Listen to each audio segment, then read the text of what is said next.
Hello दोस्तों, नमस्ते, प्रणाम। आइए आप लोग के बीच में बहुत सुंदर प्यारा एक नटका गीत गाने जा रहे हैं।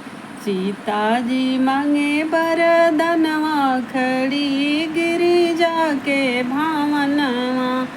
सीता जी मांगे वरदानवा, खड़ी गिरिजा के भावनवा। राजा दशरथ ऐसन ससुर मांगे, राजा दशरथ ऐसन ससुर मांगे। रघुबर मांगे सजनवा, खड़ी गिरिजा के भावनवा। रघुबर मांगे सजनवा, खड़ी गिरिजा के भावनवा। सीता जी मांगे वरदानवा, खड़ी गिरिजा के भावनवा। सीता जी मांगे वरदानवा, खड़ी गिरिजा के भावनवा। माता कौशल्या जैसे सासू मांगे, माता कौशल्या जैसे सासू मांगे।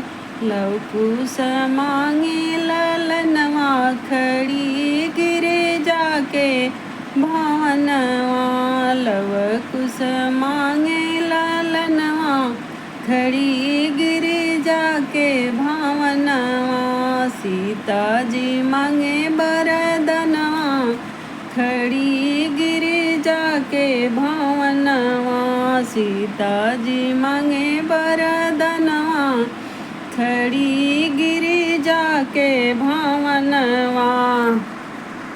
भैया लखन जैसे देवर मांगे, मांगे सिया के कहनवा, खड़ी गिरिजा के भावनवा। भैया लखन जैसे देवर मांगे, माने सिया के कहनवा, खड़ी गिरिजा के भावनवा। सीता जी मांगे वरदानवा, खड़ी गिरिजा के भावनवा। सिया जी मांगे वरदानवा, खड़ी गिरिजा के भावनवा। सीता जी मांगे वरदानवा, खड़ी गिरिजा के भावनवा।